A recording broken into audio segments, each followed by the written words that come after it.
Charles Billi live in the 10 News Information Center. Coming up all new in about 10 minutes on 10 News at 5:30. A shark scare. Breaking reports out of Miami indicate that stranded pod of pilot whales are now in deeper water. But finding out why they got stranded may be hampered by sharks feeding on the carcasses left behind. No change for last call in Tampa. City Council scrapping plans to stop alcohol sales at midnight after facing a packed room of angry opponents. Plus, here's the question. Do doobies make boobies? New research tries to prove or disprove a decades-old question as medicinal marijuana becomes more mainstream. And then all new at 6 o'clock, a wild rescue. A missing man found buried in mud. How investigators tracked him. All new at 6. Charles? Charles Billi live in the 10 News Information Center. Coming up all new at 5:30. Ballot battle. Just weeks before a primary, the Pinellas Supervisor of Elections plans on defying a state directive. And the future of dining may be on your tablet. What restaurant is implementing an iMenu? Plus, first tonight, the jury recommends death for cop killer Dante Morris. 10 News reporter Melanie Michael has been covering the Morris case from day one. She joins us live from the Hillsborough County Courthouse. Mel? This is 10 News at 11. Hello and welcome, everybody. I'm Charles Billi in for Reggie tonight. And I'm Heather Van Ness. Don Oglesby is a retired veteran who served 23 years in the Army. He lives in Valrico, and he wants to honor our fallen heroes with a statue in his yard. However, Don's Homeowners Association says no way, and even called the statue, quote, offensive. Don lives in the Aaron Arbor neighborhood. That's off of Elk Ridge Lane. That's just west of Lithia Pinecrest Road. 10 News reporter Andre Sr. is there tonight with a story you will see only on 10. Hello and welcome. I'm Heather Van Ness. And I'm Charles Billi in for Reggie tonight. A crazy scene in St. Petersburg after police say a drunk mom slammed into a school bus. It happened just after 2:30 this afternoon near the intersection of 30th Avenue North and 24th Street. 10 News reporter Melanie Michael is working the story live tonight at the Pinellas County Jail. Mel? Innocent fun or sexual harassment? A Friday tradition is gaining ground. Young students slapping the backsides of others. 10 News reporter Jennifer Titus is covering Pasco County tonight, where one mother is making sure the trend is slapped right out of the school district for good. Charles? You gotta see it to believe it. Hi, everybody. We're talking about crazy Black Friday videos. You can see it was all over the place today. We went through all of it, and you're gonna see it right now, including one video you will see only on 10.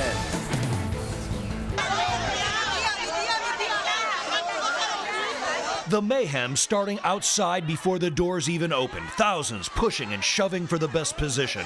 The small and elderly, the first victims. But the unbelievable happening inside Pennsylvania. A fight over items turns terrifying when someone pulls a stun gun.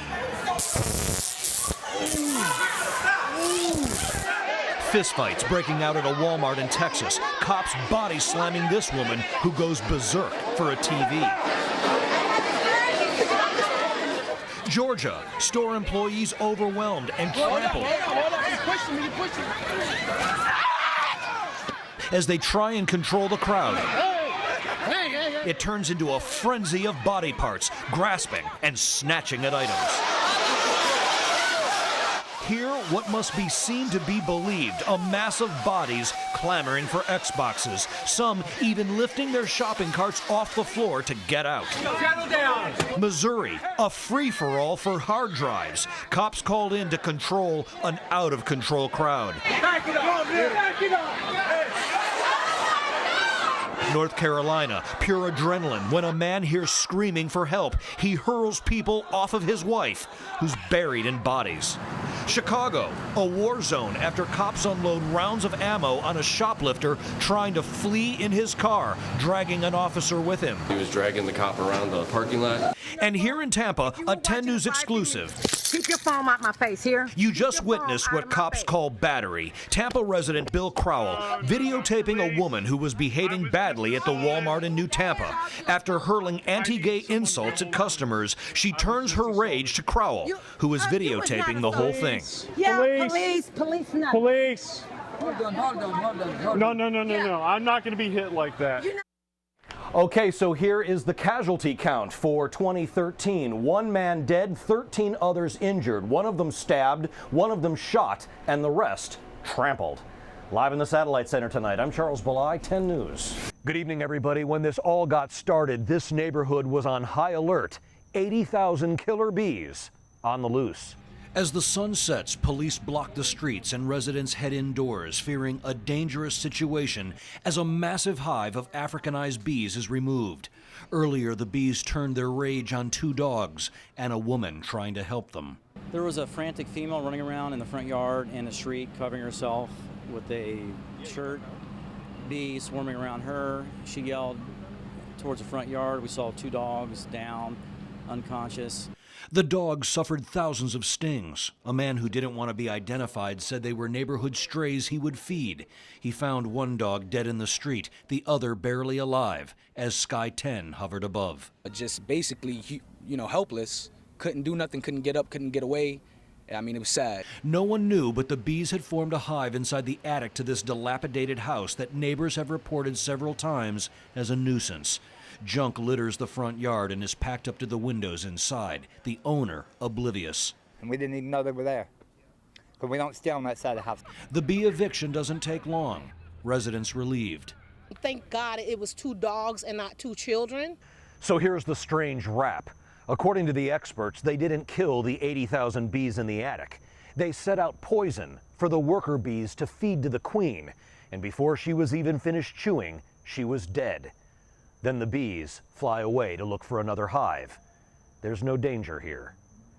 In St. Petersburg, I'm Charles Billi, 10 News. Swarms of flies and the stench of putrefaction, the telltale signs of death.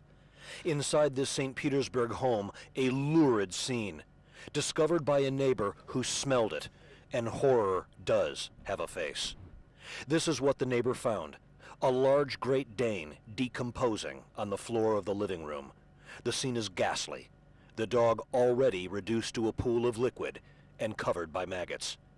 The renter of this home, Alyssa Anderson, now behind bars, charged with felony animal abuse for leaving the dog inside unattended for 11 days. It does appear that she left the dog unattended for probably about 11 days without food or water available, and obviously the dog apparently succumbed to starvation. Neighbors say Anderson would come and go for days on end.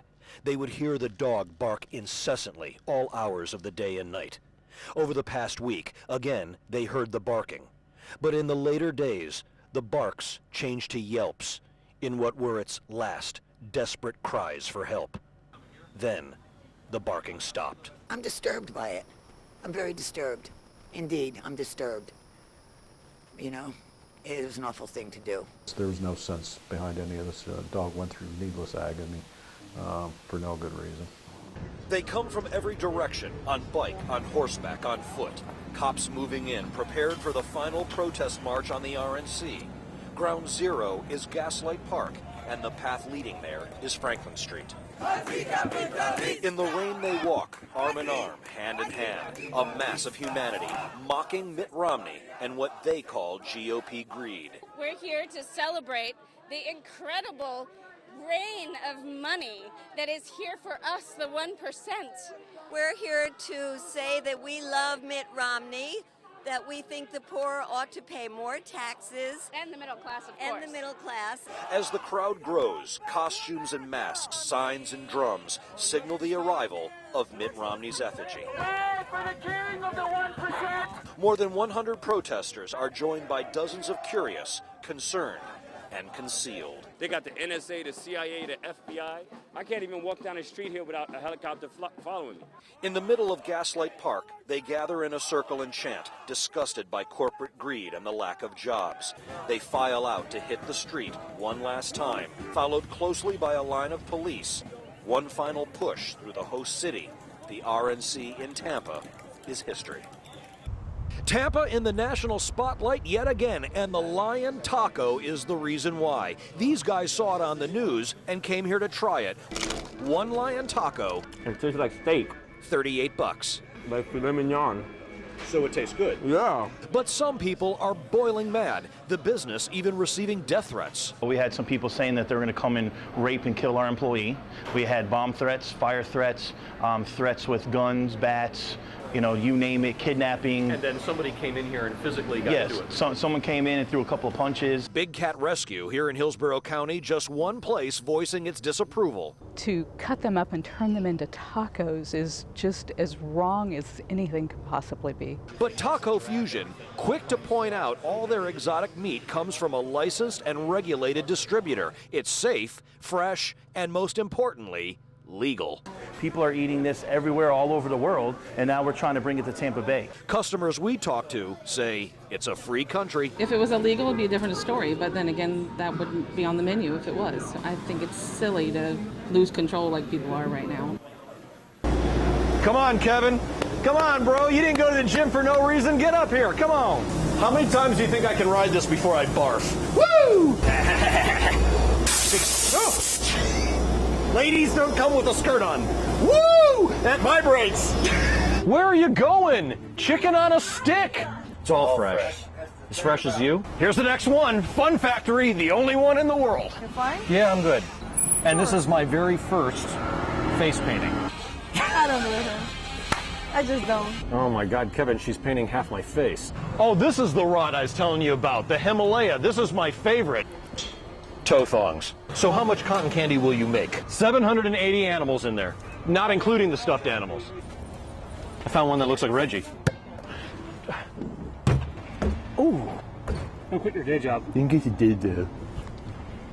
Oh, that was all net.